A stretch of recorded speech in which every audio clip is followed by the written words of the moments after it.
Morning guys! And yan, dito na tayo sa T-Flex because today is punta tayo ng Baguio. Ito yung balance ko. Actually, matagal na itong usapan namin na to eh. Last year pa itong Baguio na to. Eh, hindi na tuloy-tuloy. Yan, yung mga kasama kami dapat dito. Kaso nga lang, hindi ko alam pa na nangyari sa kanila. Joke. So yan, kami na lang natuloy. Let's go guys, Baguio. So, bago magpasukan ng mga kids, ayan. Yun na rin yung treat ni Ayan since nag-birthday silang dalawa. So, yan. Tayo ng summer capital of the Philippines, Baguio.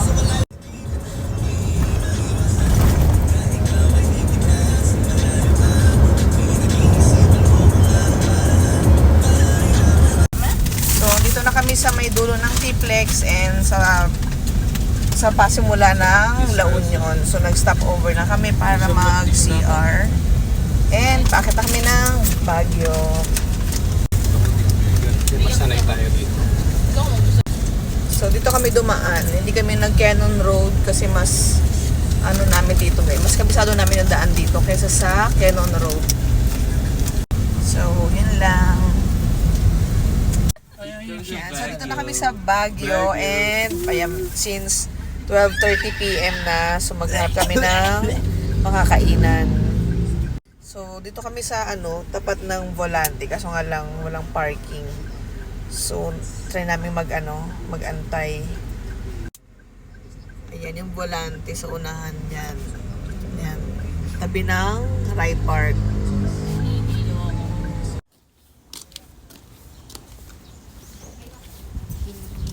So, dito kami lumipat sa may Kamchanhay since, yun nga, walang parking sa may Rai Park. So, yung isa nilang branch is nandito din sa Kamchanhay, yung Volante. Dito kami magla-lunch sa Volante. Dito yan sa may Kamchanhay. So, alam ko dito lang sa Baguio meron silang branches. Meron silang 3. Meron sa Session Road, dun sa may Right Park, and yung sa Kamchanhay. So, dito kami kumakain. Pagkasama ko yung family ko, or kami, pupunta kami nila Ayan. So, kung gusto nyo ng something Italian, ayan, try nyo sa Volante. Yung isang branch nila sa may Right Park, yun, malaki siya, kaso nga lang maliit lang yung parking nila. And, ayan yung in-order namin. May liempo, and then yung lasagna, pizza margarita, and Alfredo pasta. So, yung pizza nila, large yung size niyan. Ayan, medyo malaki na yan. Siguro pwede yan 3 to 4 persons. And then, yung pasta na in-order ni Ayan is good for sharing naman yan. So, ayan yung mga in-order namin for lunch. And then, na-take out pa namin ng pizza since hindi nga namin siya naubos. So, dito pala sa Baguio, tuwing hapon, madalas umuulan. So, kung pupunta kayo ngayon dito, mas maganda mamasyal kayo sa morning. Since yun nga, naulan tuwing hapon. And bumili lang kami ng water sa 7-Eleven. Medyo gloomy ngayon dito sa Kamchanhay and medyo malamig din yung yung weather. Ayan, mararamdaman mo sa skin mo yung lamig niya. Kanina medyo tirik yung araw pa dito pagdating namin. So far, wala namang traffic. Hindi kami na traffic dito sa Baguio. Siguro kasi weekdays and ayun. Usually kasi dito traffic talaga kapag weekends. Diba? And ayun, papunta kami sa accommodation since yung check-in namin is 3 PM. Dito kami magstay sa Bristle Ridge. Dito sa area na to napili ni Ayan since yun nga, punta kami ng Baguio either sa may Mines View or dito sa may part na to since malamig nga talaga siya. So dito kami magstay, binook ni Ayan to via Airbnb. So magstay kami dito for 2 nights. Meron siyang balcony. Ayan, maganda yung view dito. Kita-kita mo yung overlooking ng Baguio, lalo na paggabi. So yan, kaya nagustuhan ni Ayan kasi since yan overlooking siya and then ang lamig din talaga dito lalo na paggabi. As you can see, ang dilim and then umaambon that time. Since hindi kami masyado nakabili ng food kanina, kaya naghanap kami ng mabibili ng food malapit dito sa accommodation. And ito yung store na open pa. Yan, 2 o'clock na dito. And naghanap lang kami ng store malapit sa accommodation. Hingal-hingal pag akyat eh. And yun, sobrang lamig din ngayon. Kaya tama naka-jacket ako. And nag-leggings. Kasi lamig. Magstay lang kami siguro ng 1 month dito. Siguro ang payat na namin. Kasi dito nga 'di ba uphill, ayan. Ito may playground pala sa Bristle Ridge. Good morning guys. And yan, halos kagigising ko lang kasi madaling araw na kami nakatulog. Yan. Hindi, morning pa lang. So, yan. So ito yung view namin dito. Ito yung balcony. And so sana mamayang after lunch, wag umulan. Kasi usually pag hapon dito umuulan ngayon eh. And ayan, itong area namin dito ang lamig. Ngayon ang lamig talaga. Parang nasa 26 degrees ata to. Pero ang lamig niya eh. Ito talaga yung binabalikan namin dito sa Baguio, yung weather niya. Sobrang lamig. Hindi ka mahahagard sa init eh. Sa Pampanga kasi parang never pa atang umulan doon. Ang init ngayon. So yan. Kakain na kami para diretso na kami sa mga itinerary namin.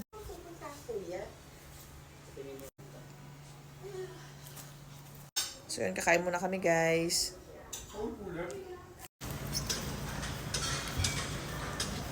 So ngayon pa lang kami lalabas ng accommodation and medyo gloomy yung ngayon, weather dito. So magkukommute lang kami ngayon since yun, coding din kami. May coding din pala dito sa Baguio. Actually, okay din mag-commute dito since may Grab na rin sila and then maraming taxi. Mura din mag-taxi dito sa Baguio and hindi hassle. Since yun nga, mahirap magkumuha ng parking area. Ayan, dito na kami sa Burnham kasi gusto daw nila Alex mag-roller skates. And kahit weekdays, medyo marami pa rin tao.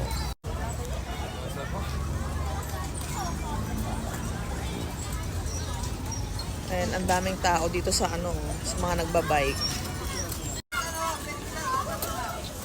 So kahit tanghali na, ang lamig pa rin talaga ng weather ngayon. Medyo gloomy, buti na lang hindi umulan.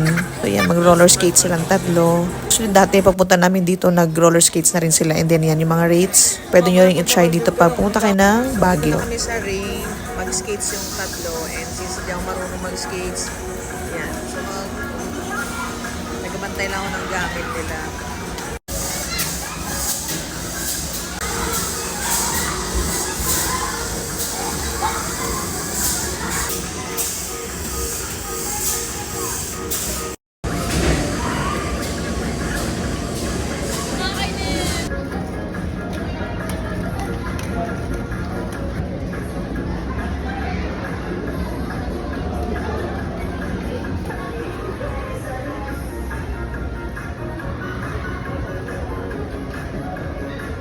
Yan, kakain tayo ng scramble. Meron silang dalawang flavor, yung ube and strawberry.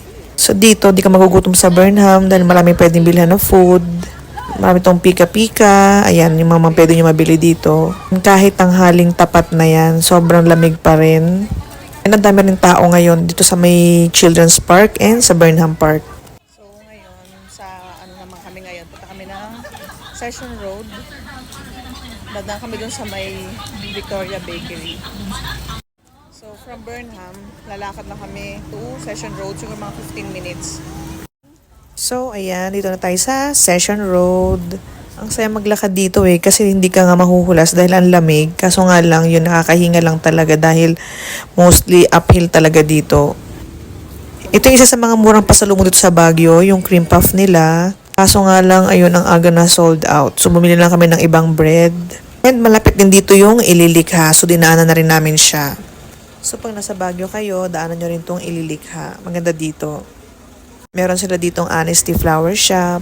Meron silang souvenir shop, and pwede kayong mamili dito. And may cafe din sa baba.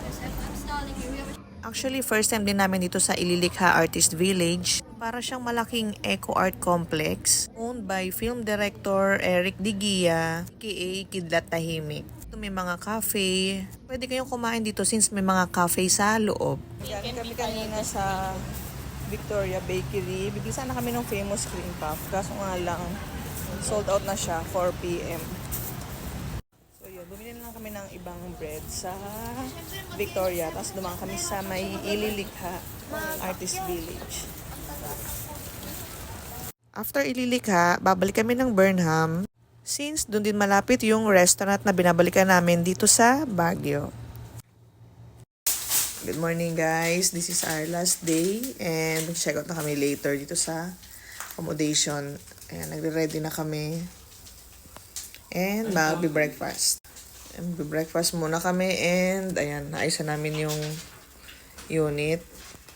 Ayan, check out kami ng 11 a.m. dito sa Bristle Ridge. Actually, maganda itong napagstayan namin sa Bristle Ridge since yung balcony niya is overlooking ng Baguio. And isa din to sa malamig na part ng Baguio. So, yan. Paalis kami ng Bristle Ridge. So, kung pupunta kayo ng Baguio and gusto nyong maghanap ng magandang accommodation, yan. Lalagay ko na lang siguro yung link kung saan kami nagstay. Yung sa unit ni Miss Bing. Kasi maganda yon. Jing. Miss Jing pala. Miss Bing. Kasi overlooking siya talaga ng Baguio yung balcony nila. So, yun. And ngayon pala medyo mainit ngayon sa Baguio. Yan, kasi kahapon medyo gloomy. So, hindi ganun kainit. Malamig. Ngayon medyo mainit. Pero usually pag hapon dito, malamig naman talaga siya. And since Friday, as you can see, medyo matraffic na. Alam kasi ng mga kids, uwi na kami. Hindi nila alam na nag-extend pa ulit ng another DCI yan. So, ito yung kinuha niyang unit dito sa may SunTrust 88. Dito lang yan malapit sa Mines View and meron din siyang balcony. Maganda rin tong unit na nakuha niya. So yan, dito kami magstay for one night. Ito yung room. Yan, nag-extend si Aya ng another night. Pero after this, yan, uwi na kami. And itong accommodation na to is malapit lang siya. Walking distance lang, mga 3 minutes lang to Mines View. And ito katapat lang siya ng Good Shepherd yun. Kung saan merong yung famous na halaya. Yung ube. Ube jam nila. Yun yung gusto ko. So yun, papahinga lang kami. And mamaya, lalabas kami. Makapunta kami ng Mines View Park. Nagpahinga lang kami saglit. And maghanap kami ng pwede naming makainan dito lang sa area. Ayan yung papuntang Good Shepherd. And dito kami nagstay sa SunTrust. Ayan, sa baba lang siya dito ng Good Shepherd. Dito kami ngayon nag-lunch. Actually, brunch namin to sa may Sweetmates Cafe. Lapit lang to dito sa may SunTrust kung saan kami nag-stay. Yan yung buffet nila dito. Brunch buffet is $2.99 each. Dito kami magla-lunch sa Sweetmates Cakes and Cafe. So yung brunch buffet nila is $299 each. Yun yung rate nila including yung weekends. Yung brunch nila is from 7:30 a.m. until 2 p.m. Sama na rin yung drinks, may coffee, may tea. Meron na ring desserts like kakanin and assorted cakes. Yung nakaserve that day is meron silang binagoongan, may maling, may laing, and may fish. And masarap yung laing nila. After namin mag-lunch, so dito na kami sa Mines View. Ayan, nilakad lang namin to from dun sa Sweetmates Cafe. Siguro 5 minutes walk lang. And ito pala yung mga rates dito sa Mines View Park. Since Friday, yan medyo maraming tao ngayon. Sa Baguio, maraming tao pag Friday and weekends. Dito pala marami kayong pwedeng bilhin, mga souvenir, may mga plants, may mga nagtitinda rin ng mga pasalubong. Mura din yung mga pasalubong dito sa Mines View Park. And hindi siya mainit ngayon. Actually, umulan nga yung time na yan. Malamig din talaga. Ang ganda ng view dito sa Mines View Park. And ayan, bibili sila ng mga pasalubong sa mga friends nila. So after here, babalik ulit kami sa unit. Nagpahinga lang kami since pupunta tayo sa night market. Sobrang lamig din dahil nga umulan din siya. As you can see, tuwang-tuwa si Alex, diba? Don't forget na pumasyal ka dito sa Burnham Park or yung dito kasi yung night market nila. Ayan. Dito kasi marami kayo mabibili. May mga ukay-ukay. Kung gusto nyo mag-food trip. Marami dito sa night market. Meron din ditong mga pampasalubong. Yan, kung pupunta kayo ng Baguio, don't forget na daanan tong night market. Ito pwedeng kainan na mura lang. Hindi siya masyadong matao since yun nga umulan. Mga takoyaki, may mga inihaw, iba't bang klaseng inihaw. May Korean street food, may mga tanghulo, may iba't ibang klaseng corn, may burgers, and marami pang iba. Sarap ba? May gulay din. Ingat! What? Kasi After namin kumain, madaanan din natin yung madalas na puntahan ng mga tao dito, which is ito yung ukay-ukay nila. Yung ukay-ukay dito may mga brand new din mabibili and mura din talaga yung mga paninda nila. After here, uwi na rin kami since maaga ang checkout namin bukas. Good morning, and this is our last day last day na namin dito sa Baguio. Dito kami sa SunTrust 88 sa may tapat na Good Shepherd. Ayan. Ito yung view namin dito. Kagabi sobrang lamig. Sobrang lamig dito. Lalo na nung nasa nasa night market. So yun, mag-ready lang kami. Habang napiprepare pala kami kanina, merong lindol pala dito sa Baguio. Medyo mahina lang naman siya, intensity 1 dito. And sa Luna, La Union pala yung pinakamalakas niya. Ito yung parking lot din dito sa may SunTrust 88. So, paalis na kami ng Baguio and medyo mainit ngayon and matraffic na rin kasi since Saturday. Pag weekend kasi dito talagang matraffic na. So, yun, isa na ang Baguio weather. Back to ano naman tayo, reality. Sarap buhay ni Donya, oh. Actually, naka-ready na yan. So, dapat talaga hanggang Friday lang kami sa Baguio. And then, dadaan kami ng La Union. Kaso, nag-extend si Ayan ng another night. So, ngayon na lang kami dadaan ng San Juan. Finally, nandito na tayo. Ayan, medyo matraffic na and ang init din dito ngayon. So, from here, siguro mga 30 to 40 minutes pa going to San Juan, La Union. Nakakamiss yung lamig ng Baguio. Dito mainit-init na rin, parang Pampanga. Sila 31 degrees. Dito na kami malapit sa Kabsat. Kung pupunta kayo ng San Juan, make sure na may booking kayo ahead of time. Na pag weekend, punuan talaga dito. So kami by chance lang talaga kung makakakuha kami. Dito na kami sa San Juan, La Union. And yan, madaming tao. Kasi weekend pala. Ganda sa dun sa baybay po. Kaso sobrang init din ngayon. Since wala kami makita accommodation, so next time na lang. Dito na kami sa Caba, La Union, and hindi na kami tumuloy sa may San Juan. Kasi madaming tao and wala ring available na mga accommodation. Since pag weekend, punuan talaga sa San Juan. Low spot siya ng La Union. So yun, next time na lang. Ready pa naman yung isa dyan. So ngayon pauwi na kami. First time namin dito sa San Juan. May pagka-Siargao vibes pala dito and ang daming cafe.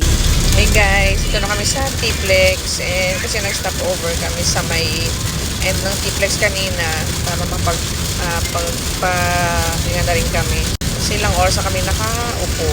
Tapos dito na kami sa may Mongkada and sobrang lakas ng ulan.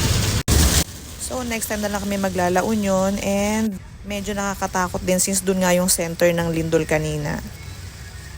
We're finally home and back to reality. Mainit na naman.